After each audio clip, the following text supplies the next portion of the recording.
खोस्की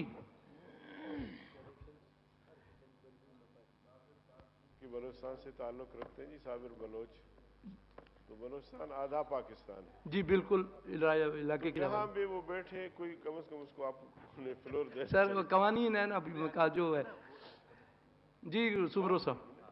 बिस्मिल्लाहिर्रहमानिर्रहीम। शुक्रिया जनाब चेयरमैन साहब। बजट के हवाले से ये इजलास हो रहा है, लेकिन अफसोस है कि कुछ साथियों के रवैये की वजह से बजट को पसे पुष्ट डाल दिया गया है। इस पर मैं इजहार अफसोस करता हूँ और इस रवैये की मजम्मत भी करता हूँ। ये कौम के साथ ज्यादती है, मुल्क के साथ ज्यादती है, पार्लियामेंट के साथ ज्यादती है। यूं लग रहा है कि उन लोगों का गरीब आवाम के साथ कोई ताल्लुक नहीं है। उनको कुर्सी अजीज है और कुर्सी के लिए वो सब कुछ कमा सकते हैं।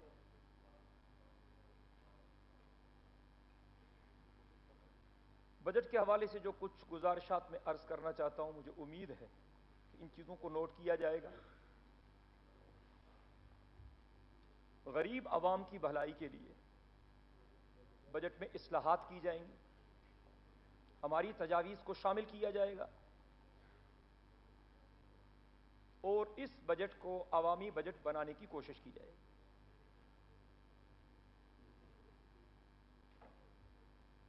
गुज़श्ता साल हुकूमत ने 342 अरब के कर्जे लिए, जो एक सवालिया निशान है। गैर मुल्की कर्जों का गिराफ 59 अरब 50 करोड़ डॉलर तक पहुंच चुका है।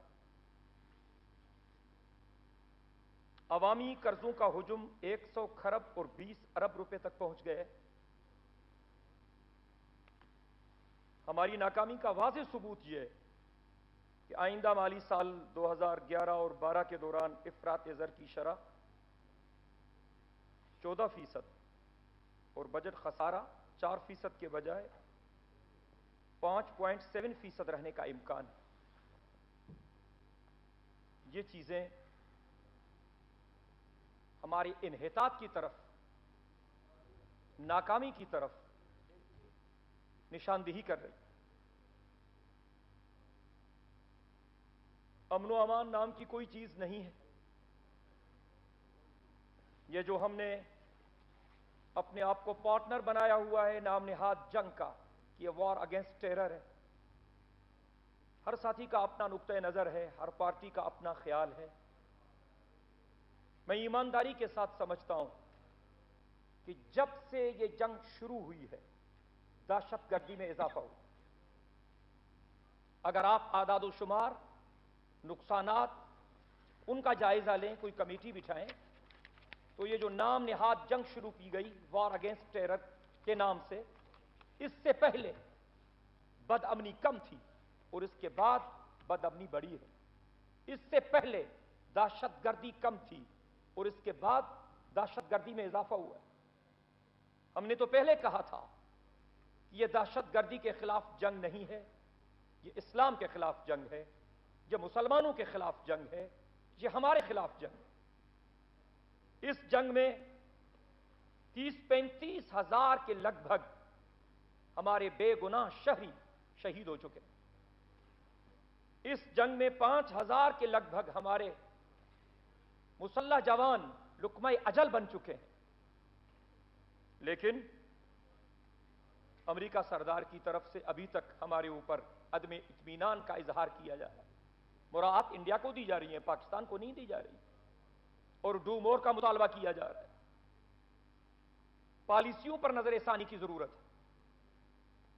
इस वक्त तेल की कीमतें, अश्याए सर्फ की कीमतें, बिजली और गैस की कीमतें आसमान से बातें कर रही हैं।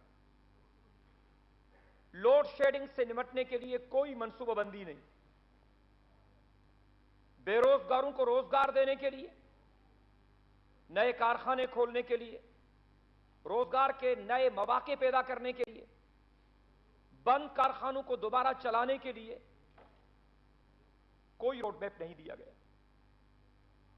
सैलाब ज़दगान की बहाली के लिए कोई मंसूबाबंदी नहीं की गई। आइंदा मुमकिना सैलाबों से निपटने के लिए कुछ नहीं बताया गया। ये जो गुज़श्ता सैलाब आया, ये तारीख का बदतरीन सैलाब था। चारों सूबों में तबाही हुई। बलूचिस्तान के आप खुद गवाह हैं, आपका इलाका भी उससे मुतासिर हुआ है बुरी तरह। सिंध तो तबाह होकर रह गया। अब तक इस वक्त भी सिंध के लाखों लोग बेघर हैं, खैमों में हैं। इनका क्या होगा? कोई पुरसाने हाल नहीं। दरिया के पुश्तों को, नहरों के पुश्तों को मजबूत बनाने के लिए कोई हिकमत अमली नहीं। जो थोड़ा बहुत काम हुआ, अभी कुछ बारिशें पड़ी हैं तो शिगाफ पड़ गए। वो सारे जिस तरह रेत के टीले होते हैं, वो पानी उनको उड़ा के ले गया। अल्लाह न करे अगर सैलाब आ जाता है तो फिर क्या हश्र होगा हमारा।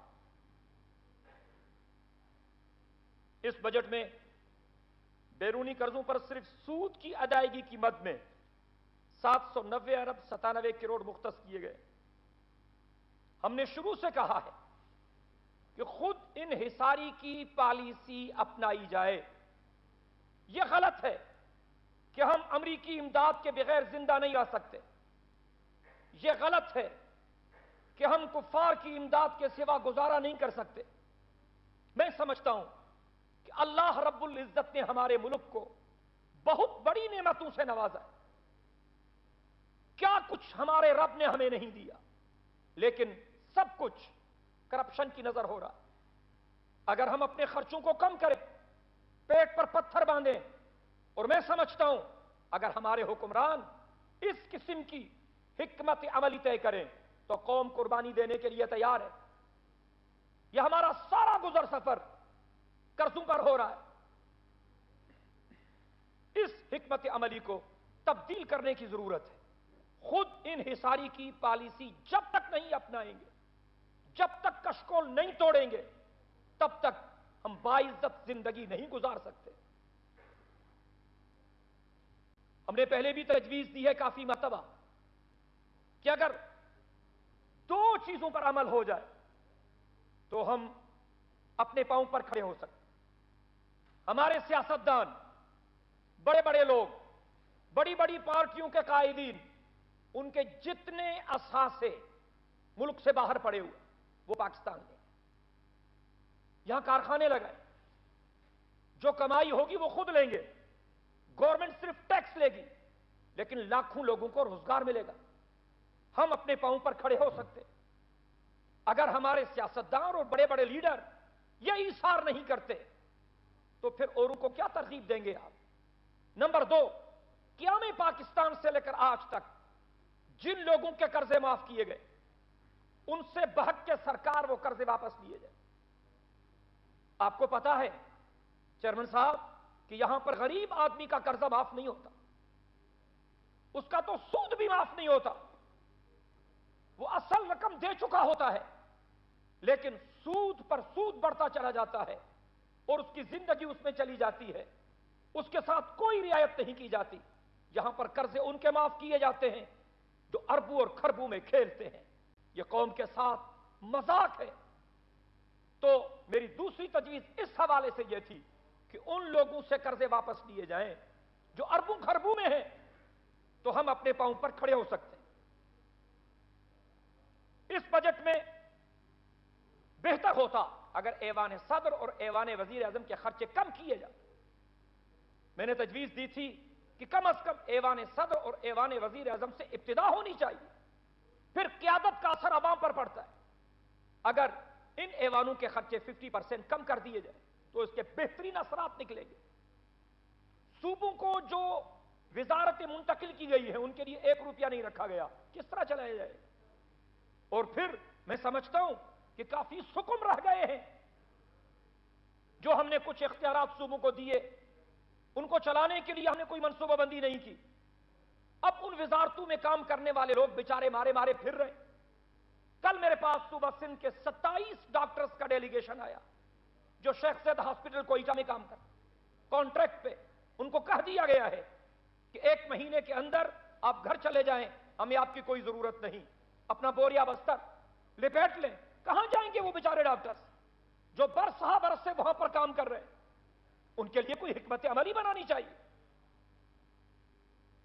ہمارے وزیر اعظم سیکرٹریٹ والوں نے پچھلے سال کے مقابلے میں 7 کروڑ زیادہ مانگے اس بجٹ میں,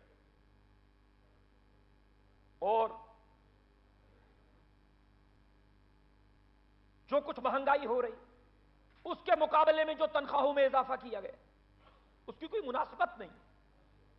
یہ تنخواہوں میں 15% اضافہ یہ اونٹ کے منہ میں زیرے کے برابر. ہمارے ملک کی آدھے سے زیادہ آبادی خط غربت سے نیچے, لیکن ہم اپنے شاہانہ اخراجات کم کرنے کے لیے تیار نہیں. اگر کوئی باہر کا ڈیلیگیشن آئے اور ہمارے ایوان صدر اور ایوان وزیر اعظم کا دورہ کرے تو یہ کوئی نہیں سمجھے گا یہ وہ ملک ہے جو بیک پر گزارا کرتا ہے. ہمارے ایوان صدر کو دیکھ کر ٹھاٹ باٹ دیکھ کر وہ یہ سمجھیں گے شاید یہ اوروں کو زکات دینے والے لوگ ہیں. کم از کم ہمیں کچھ احساس کرنا چاہیے. سید القوم خادمہم, قوم کا جو سردار ہوتا ہے وہ خادم ہوتا ہے. اسلامی تاریخ میں حضرت عمر فاروق رضی اللہ تعالی عنہ کی زندگی اور اس کے بعد حضرت عمر بن عبد العزیز کی زندگی, اس کو مثال کے طور پر پیش کیا جا سکتا ہے کہ وہ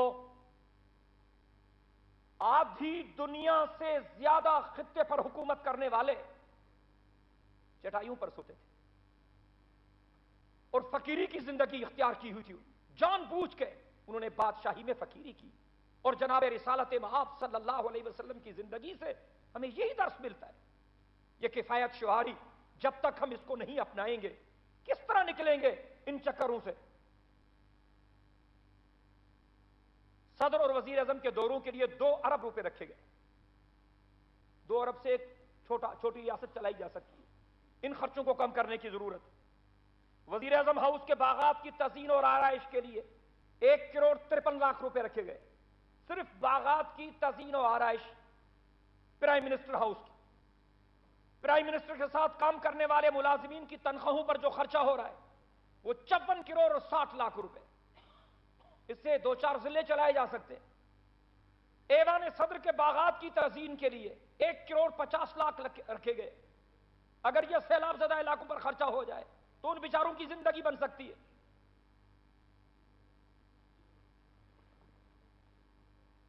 تو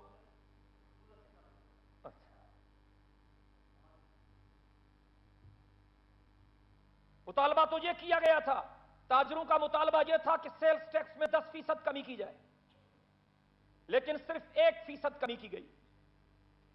اس سے مہنگائی کا جن قابو میں نہیں آئے گا. کھاد پر سبسڈی ختم کر دی گئی. اس سے خوراک اور اشیاء خورد و نوش کی قیمتیں بڑھ جائیں گی. ادویات کے خام مال کی قیمتوں میں اضافہ کرنے سے ادویات کی قیمتوں میں اضافہ ہو جائے گا. یہ عوام کو علاج معالجے کی سہولت سے محروم رکھنے کی سازش ہے. ہمارے ساتھیوں نے تو یہ کہا تھا کہ ہم روٹی کپڑا اور مکان دیں گے, لیکن اس بجٹ میں اس قسم کی کوئی چیز مجھے نظر نہیں آ رہی. ہم تو لوگوں کے بدن پر جو موجود کپڑے وہ بھی اتارنا چاہتے ہیں. پھر اگر قوم میدان پر نکلی تو پھر کیا ہوگا؟ میں گزارش کرتا ہوں کہ ان 3 سالوں میں ہم نے کیا کیا ہے.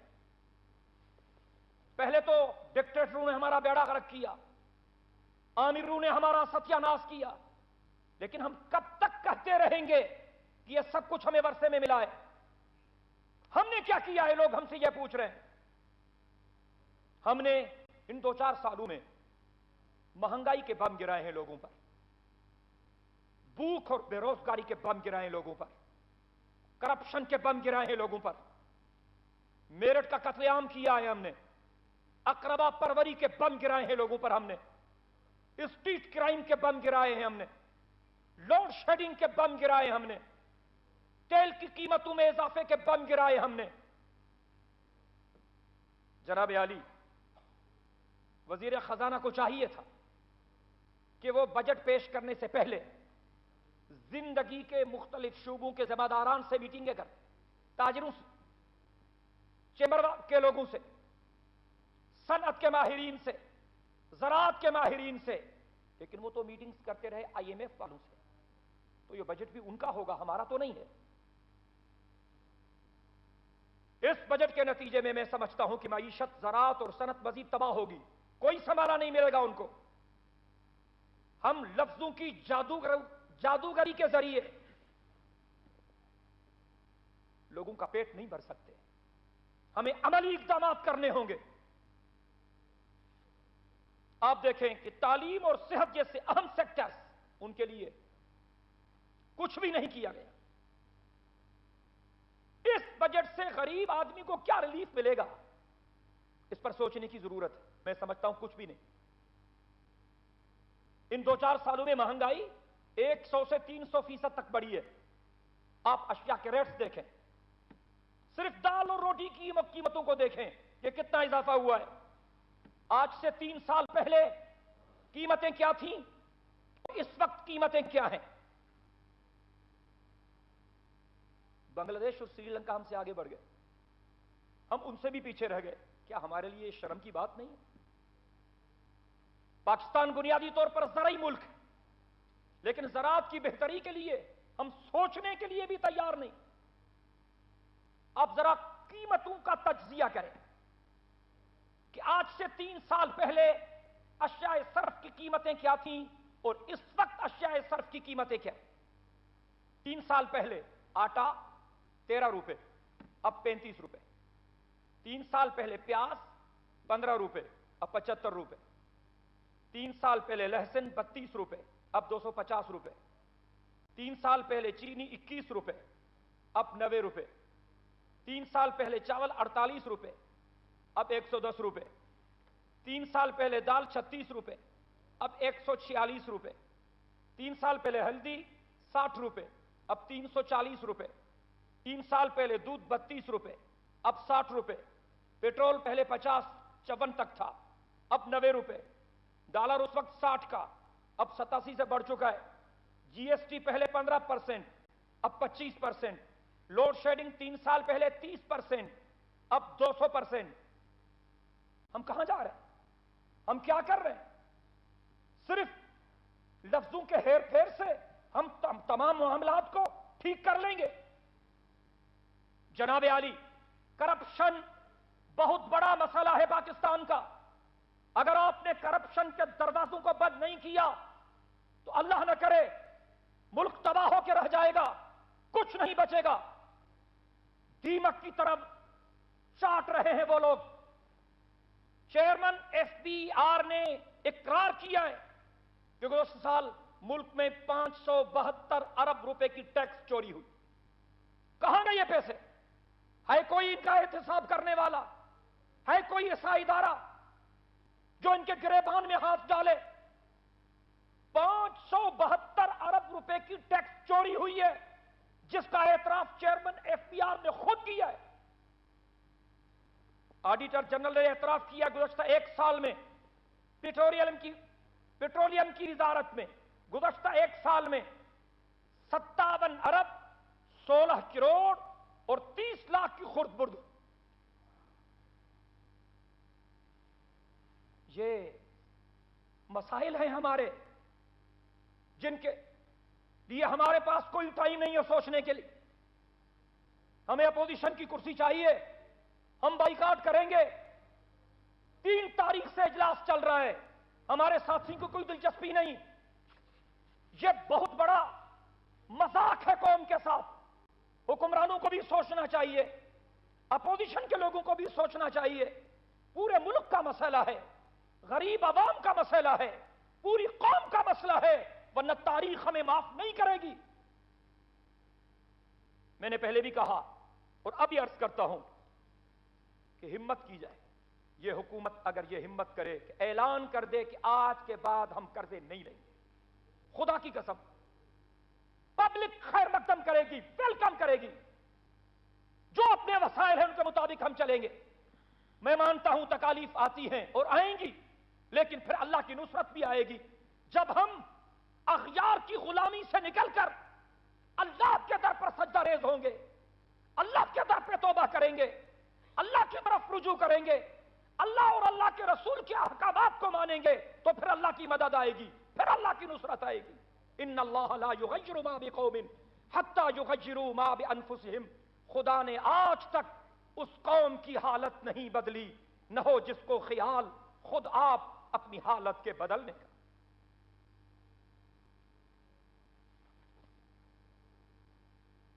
मैं बजट को अवाम दोस्त तब कहूंगा जब बजट के नतीजे में महंगाई कम हो।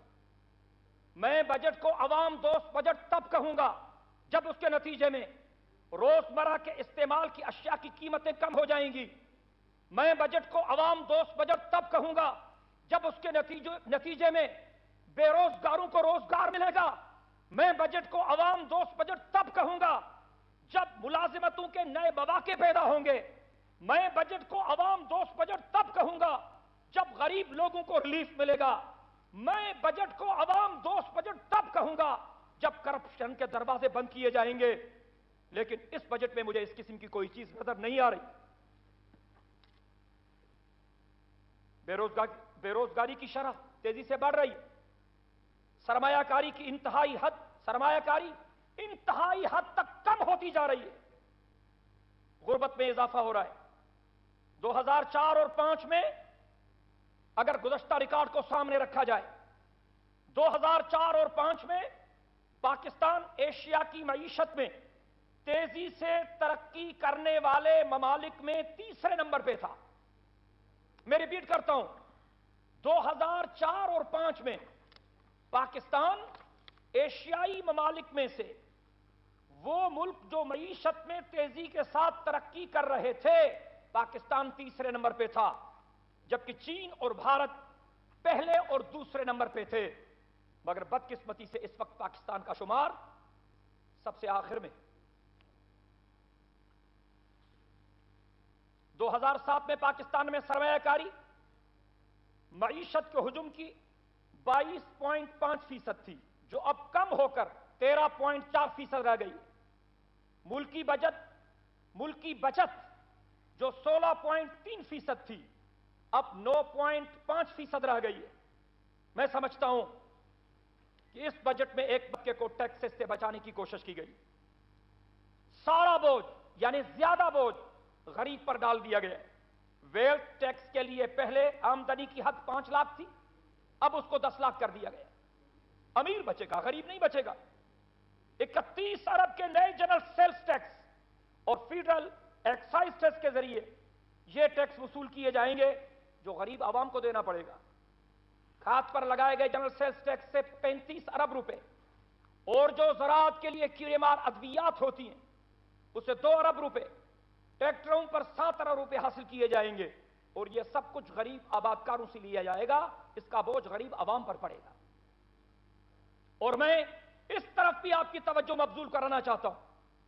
सर्विसेज टैक्स की मद में विफाक की जानिब से रुकूमात न मिलने के बायस 2 सालों में मेरे सूबा सिंध को 43 अरब 90 करोड़ का खसारा हुआ।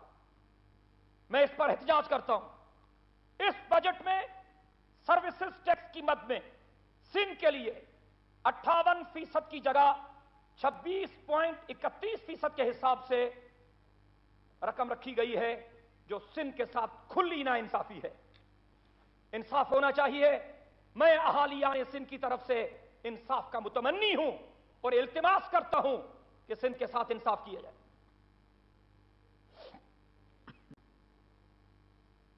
मालियाती अवार्ड, जिसको आप एनएफसी अवार्ड कहते हैं, हमें बताया गया है कि मालियाती अवार्ड के तहत पंजाब को 5 खरब 76 अरब मिलेंगे और सिंध को 3 खरब और 24 अरब मिलेंगे। सबसे ज्यादा टैक्सेस विफाक को सिंध दे रहा है। मौलाना साहब थोड़ा भी मैं मुख्तसर कर रहा हूं, क्योंकि मैंने आपको 2-3 दोस्तों का टाइम दे दिया। حضرت 6-7 دن میں کوئی بولتا نہیں ہے, مجھے کوئی بولتا ہمیں ہے تو یہی تو امید آپ سے تھی کہ آپ ہی بولیں گے نا. اگر آپ بھی برداشت نہیں کریں نہیں گے ابھی کون تو ہم برداشت نے وہ خاموشی کے سر, گیت میں نے گانے بڑی شروع محنت کر دیے کی ہیں. ہے. میں نے سینٹ تو میں ابھی- خاموشی کے گیت. میں نے تو ابھی 1/4 حقائق بھی پیش نہیں کیے, بہت سارا, میں بہرحال مختصر کر. جی پلیز. مالیاتی ایوارڈ کے ذریعے پنجاب کو 5 کھرب اور 76 ارب روپے ملیں گے, جبکہ سندھ کے لیے 3 کھرب اور 24 ارب رکھے گئے. میں اس پر بھی احتجاج کرتا ہوں. سندھ سب سے زیادہ ٹیکسز فراہم کر رہا ہے وفاق پاکستان کو. تیل, گیس اور کوئلے کے سب سے زیادہ ذخائر سندھ میں ہیں. تو پھر ہمیں اس کے مطابق ہمارا حق ملنا چاہیے. ہمیں حق نہیں مل رہا. اب جرگہ بٹھائیں, شریعت کے حوالے سے ہم جرگہ کرنے کے لیے تیار ہیں, اخلاقی بنیادوں پر جرگہ کرنے کے لیے تیار ہیں, جو کچھ ہم دے رہے ہیں اس پر جرگہ کرنے کے لیے تیار ہیں. سندھ کے ساتھ گزشتہ ادوار میں بھی ناانصافی ہوئی اور اب بھی ناانصافی ہو رہی ہے, اس کا ازالہ ہونا چاہیے. وفاقی سرکار نے خدمات پر GST کی وصولی کے اختیارات اپنے پاس رکھے ہیں, حالانکہ 7ویں NFC ایوارڈ میں خدمات پر GST کی وصولی کے اختیارات صوبوں کے حوالے کیے گئے. میں اس پر بھی احتجاج کرتا ہوں. میں سمجھتا ہوں کہ یہ بجٹ جو ہے یہ 2% اشرافیہ اور امیر طبقے کو راضی رکھنے کا بجٹ ہے اور 98% غریب لوگوں کو کچلنے کا بجٹ ہے. امن و امان کی صورتحال کو بہتر بنائیں, اور جب تک امن و امان کی صورتحال بہتر نہیں ہوگی یہ پھر ہماری معیشت بھی نہیں سنبھلے گی. خروڑ آباد والا واقعہ, کراچی میں جس ایک نوجوان کو بے دردی سے مارا گیا, وہ چیخ رہا ہے اور بھیک مانگ رہا ہے, جان کی بھیک مانگ رہا ہے. وہ فلمیں آپ نے بھی دیکھی ہوں گی, دل خراش مناظر ہیں. پھر اور یہ ابھی ڈاکٹر کا واقعہ, پھر ہمارے صحافی بھائیوں کا واقعہ, اندرون سندھ میں جو قبائلی جھگڑے ہیں, کراچی میں جو ٹارگٹ کلنگ ہے. لیکن میں سانگھڑ میں گزشتہ دنوں بے دردی سے مارے جانے والے ان 4 نوجوانوں کو بھی بھلا نہیں سکتا. سرائی قربان کھوہاوڑ, روپلو چولیانی, ماساب جکھنانی, نور اللہ تنیو, جن کو سرے عام مارا گیا اور مارنے کے بعد گولیوں سے چھلنی کرنے کے بعد ان پر کیمیکل پھینکے گئے اور ان کو جلا دیا گیا. میں نے یہاں پر تحریک پیش کی تھی, یقین دہانی کرائی گئی تھی کہ انصاف کیا جائے گا, لیکن کچھ نہیں ہو رہا. اور کراچی میں نوجوان گھوم رہے ہیں موٹر سائیکلوں پہ, 8-8, 10-10 موٹر سائیکلوں پہ دندناتے پھر رہے ہیں. ان کے پاس جدید ہتھیار ہیں, آٹومیٹک ویپنز ہیں, جس کو چاہے مار دیں. اور اس طرح لوگوں کا شکار کر رہے ہیں جس طرح جنگل کے جانوروں کا شکار کیا جاتا ہے. میرے صوبے میں تو قانون نام کی کوئی چیز نظر نہیں آ رہی. کیا سندھ وفاق کا حصہ نہیں ہے؟ کیا وفاق پر کوئی ذمہ داری نہیں ہے؟ اور پھر میں اس پر بھی ضرور گزارش کروں گا کہ کراچی میں بھی مخصوص علاقوں کو نوازا جاتا ہے, دیہی علاقوں کو وہاں بھی نظر انداز کیا جاتا ہے. آپ جائیں ملیر کے علاقوں کو دیکھیں سر, وہاں کی حالت, اور پھر لیائی کا علاقہ دیکھیں, ملیر کے مضافاتی علاقے دیکھیں, جو کچی آبادیاں ہیں, عرصے سے بیچارے, کچھ بھی ان کے پاس نہیں. اور مجھے اس پر بھی تعجب ہے کہ جب سے یہ بجٹ آیا ہے روزانہ اخبارات میں قد آدم اشتہارات دیے جا رہے ہیں. عوامی بجٹ, عوامی حکومت, اس پر کتنا خرچہ ہو رہا ہے؟ اگر یہ پیسے آپ غریبوں پر خرچ کریں. جناب عالی, میں یہ بھی گزارش کروں گا, ایک بات وزیر خزانہ نے جو کہی ہے کہ ہماری آبادی 18 کروڑ ہے جب ٹیکس دینے والے 28 لاکھ ہیں. انہوں نے بتایا کہ حکومت نے ایسے افراد کے بارے میں مستند معلومات جمع کرائی ہے جو پوش علاقوں میں رہتے ہیں, جن کے بڑے بڑے محلات ہیں, بڑے بڑے بنگلے ہیں, لگژری گاڑیاں استعمال کرتے ہیں, ان کا ٹھیک ٹھاک بینک بیلنس ہے, قیمتی اثاثوں کے مالک ہیں, لیکن ان تمام نعمتوں کے باوجود وہ حکومت کو ایک دمڑی بھی ٹیکس کے مد میں ادا نہیں کرتے. وزیر خزانہ نے کہا ہے کہ ہم ایسے لوگوں سے ٹیکس وصول کریں گے. اگر یہ ہوتا ہے تو ایک اچھا اقدام ہے, میں اس کا خیر مقدم کرتا ہوں. Thank you. جناب عالی, میں آپ سے التماس کرتا ہوں کہ بند صنعتوں کو چلانے کے لیے کوئی حکمت عملی بنائی جائے. میری ایک تجویز تھی جو میں نے ان 5 سالوں میں ہمیشہ دی ہے, اور آج پھر اس کو میں فلور پہ لانا چاہتا ہوں آپ کی وساطت سے کہ ایک غیر جانبدار ایسا اقدام کریں جس پر کوئی انگلی نہ اٹھا سکے. جس طرح آپ نے مختلف مدات میں کام شروع کیا ہوا ہے لیکن وہاں پر اعتراضات ہو رہے ہیں کہ اپنوں کو نوازا جا رہا ہے, چاہے وسیلہ حق ہو, چاہے بے نظیر انکم سپورٹ پروگرام ہو, چاہے کوئی اور پروگرام ہو. میری یہ تجویز تھی جو میں ہر سال دیتا آیا ہوں کہ یہ اعلان کیا جائے. اگر یہ حکومت یہ اعلان کرتی ہے, میں سمجھتا ہوں بڑے پیمانے پر اس کا خیر مقدم ہوگا کہ پورے پاکستان میں بلا تفریق ہر پوسٹ گریجویٹ نوجوان کو جو بے روزگار ہے 5,000 ماہانہ دیا جائے گا بلا تفریق, اور پھر گریجویٹ نوجوان کو 4,000 دیا جائے گا, اور اس سے کم پڑھا لکھا اس کو 3,000 دیا جائے گا. تھینک یو جی. سمرو صاحب آج بہت ٹائم دے دی. میں آخری بات عرض کرنا چاہتا ہوں. سر, پاکستان کا اقتصادی دارالخلافہ کراچی, پاکستان کا اقتصادی دارالخلافہ کراچی جو سندھ کا دارالحکومت بھی ہے, اور صوبہ سندھ ملک کو سب سے زیادہ ٹیکس دینے والا صوبہ ہے, اور صوبہ سندھ کا دارالحکومت کراچی ملک کا سب سے بڑا اقتصادی ہب ہے. کراچی جس کو کبھی روشنیوں کا شہر کہا جاتا تھا اب وہ اندھیروں میں ڈوبا ہوا ہے. کراچی کو ایک سازش کے تحت بد امنی, قتل و غارت گری, اسٹریٹ کرائم اور ٹارگٹ کلنگ کا شہر بنا دیا گیا ہے. پورے پاکستان کے کونے کونے سے لاکھوں لوگوں کو روزگار فراہم کرنے والا شہر اب غیر یقینی کی کیفیت میں وہ گھرا ہوا ہے, اور وہاں کی صنعتیں جام ہو چکی ہیں, فیکٹریاں بند ہو چکی ہیں. میں التماس کرتا ہوں کہ خاص طور پر ان حالات کی طرف خصوصی توجہ دی جائے. میں آپ کا ممنون ہوں کہ آپ نے مجھے وقت دیا. میں صرف اتنا کہتا ہوں, اگر پاکستان کو ترقی دینی ہے, اگر پاکستان کو خوشحال بنانا ہے تو ملکی ترقی کی راہ میں حائل رکاوٹوں کو دور کرنا ہوگا. قومی وسائل کی لوٹ مار اور تاریخ کی بدترین کرپشن اور اقربا پروری کا راستہ روکنا ہوگا. اغیار سے بھیک مانگنے کا سلسلہ ترک کر کے خود انحصاری کی جانب قدم بڑھانا ہوگا. لوٹے گئے قومی وسائل کی وصولی کے لیے بہت بڑا آپریشن کرنا ہوگا. اغیار کی امداد سے پاکستان کبھی خوشحال نہیں ہو سکتا. غیر ملکی امداد کے نشے نے ہمیں تباہ کر دیا ہے. چند ٹکوں کے حصول کے لیے ہم نے اپنی قومی غیرت اور وقار کو داؤ پر لگا دیا ہے. ان تمام پالیسیوں پر نظر ثانی کی ضرورت ہے. اللہ ہمارے ملک کی حفاظت کرے. اللہ ہمارے حکمرانوں کو درست فیصلے کی توفیق عطا فرمائے. میں نے جو کچھ کہا اللہ تعالیٰ منظور و مقبول فرمائے. وآخر دعوانا ان الحمدللہ رب العالمین.